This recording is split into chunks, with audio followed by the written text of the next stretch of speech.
Welcome back, guys, to episode 1 of Road to Recovery. Today, I'm talking about my dietary intervention. Whenever you do something, you kind of want to begin with the end in mind.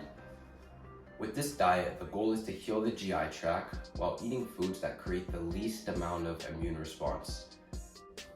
So for my diet, I like to eat mostly animal foods, and I'll include the least toxic plant foods. But first, let's talk about the animal foods. So I got some right in front of me here. I might throw in a little bit 100% grass-fed and finished ground beef. This is mostly what I eat. Great stuff. Maybe some ground pork. Love myself a little ground pork. Non-GMO from my local farms, pasture raised as well. Same thing, chicken, same local farm, pasture raised. Love chicken, good stuff.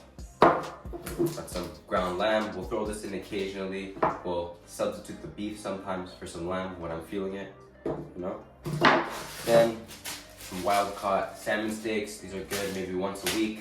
I don't need a ton of seafood, but I'll throw it in every so often intentionally. And lastly, for the animal foods, we got pasture raised eggs. I love eggs.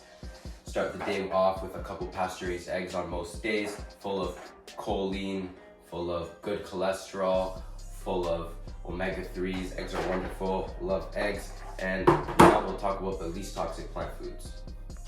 All right, now we're gonna talk about the least toxic plant foods I include in my diet. But first, I kind of forgot you guys talk about the honey. Now, honey is technically an animal food. It comes from bees, right? But honey's great. I include up to 2 tablespoons a day, maybe 3 sometimes, depending on how active I am of honey. This is actually a local honey from Circling Hawk Honey Farms. It's 20 minutes away from me. The honey is raw, unpasteurized, and glyphosate free. This is probably the best honey I've ever tried. The flavor is rich, amazing honey. You will see this in the full day of eating. So let's start off by talking about the fruits. The first fruit I love to eat is dates. I buy organic Medjool dates. Dates are great. They're a really good source of carbohydrates. I'll usually eat a handful before a workout alongside a spoon of honey. And for me, these are like nature's dessert. I love dates. They're probably my favorite fruit, arguably, depending on the season. Next up, we have berries. So I'll eat sometimes some raspberries, blueberries, some blackberry. Blackberry is my favorite out of the berries. Next, I'll have a little bit of cucumber. Now with cucumber, I like to skin it. I just feel like I digest it and I do better with it when the skin is off. Next up, we'll talk about pears. So pears are good too. Again, with pears, I like to skin it, but I'll eat a little bit of pears. Eat some apples too. Love apples. Skin them as well. Like to create the least immune response. Alright, so now let's talk a little bit about vegetables. So vegetables, I don't really eat any vegetables. The only vegetables I do include in my diet would be roots, such as some Japanese yams, purple sweet potato, maybe some regular sweet potato, occasional carrots, but not really anymore. I feel like I don't have enough calories and I'm filling up on empty calories and empty nutrients, and there's kind of no point. But yeah, I love yams especially because these I can skin, cut them like fries, cut them into cubes, cut them into slices, steam, bake.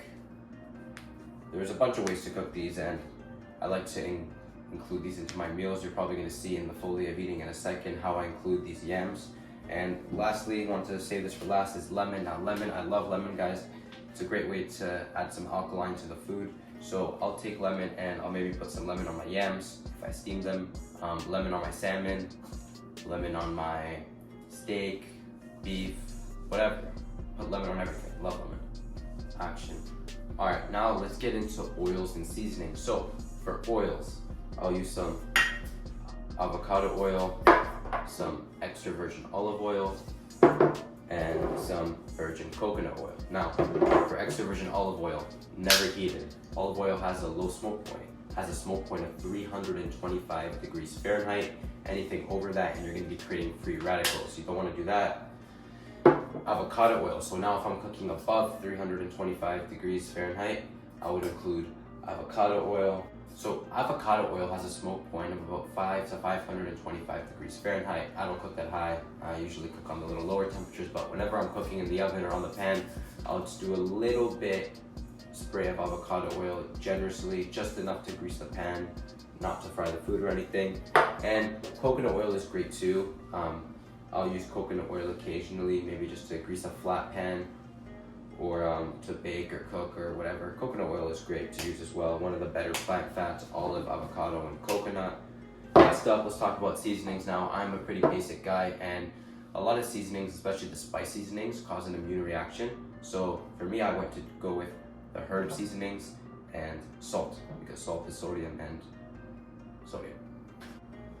For salt, two types of salt: sea salt and pink salt. Himalayan pink salt, this comes from the mountains. This is good salt too. I'll use this maybe on top of a little cucumber, eggs, like my pink salt. Then we also got sea salt. Sea salt is great. I like to put sea salt on more of my meats and maybe my yam fries or something, but either pink salt or sea salt, do not use table salt. Table salt is bad, that's what you want to avoid. Next is my spices. Now I'm pretty simple with this. I just go through some whole oregano. I'm Greek, I love oregano. Put this on everything. And a little bit of mint. Mint is another great herb. I like to put a little mint maybe in my ground meat just to spice it up, give it some flavor. Now let's move on to the foods I choose to leave out of my diet. So foods I choose to leave out.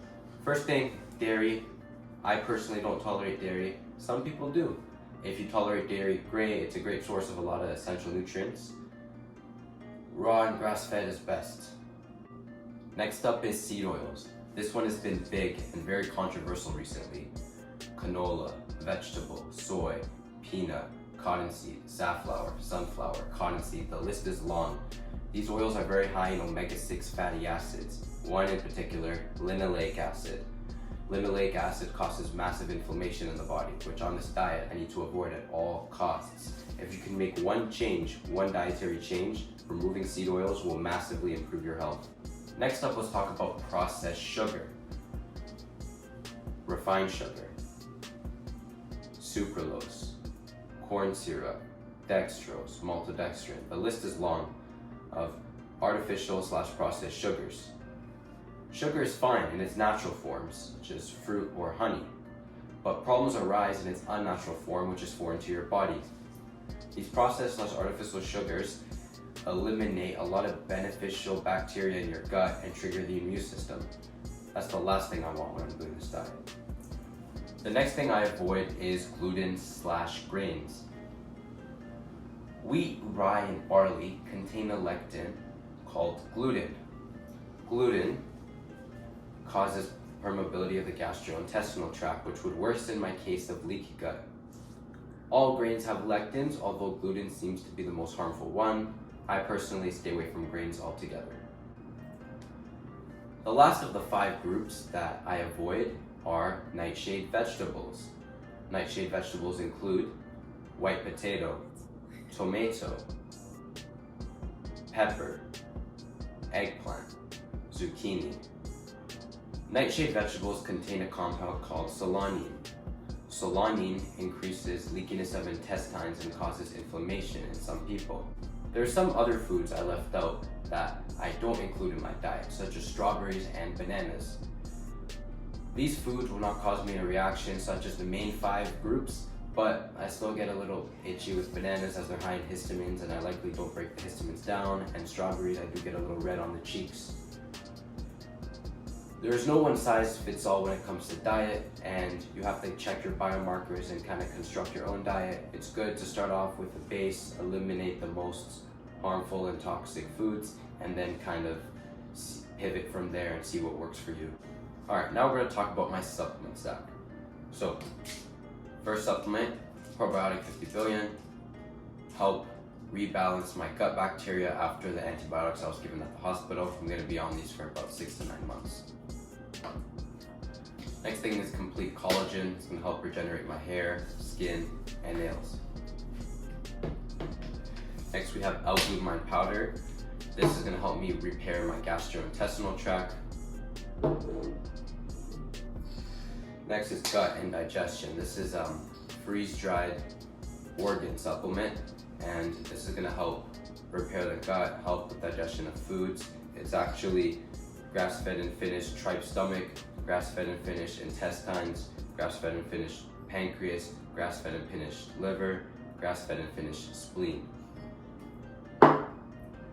Lastly is vitamin D3. Now I usually take this throughout the winter. I live in Canada. It's pretty gloomy and dark. Days are short. You don't really get much sun this time of year, so I will supplement with about 2,000 IUs of vitamin D. Now I'm just gonna give you a little disclaimer. Consult with your doctor, physician, medical expert before you take any supplements, just to make sure that you're taking the right thing for you. I've consulted with multiple different doctors and practitioners, and through my own research, and have found that these supplements are what work for me.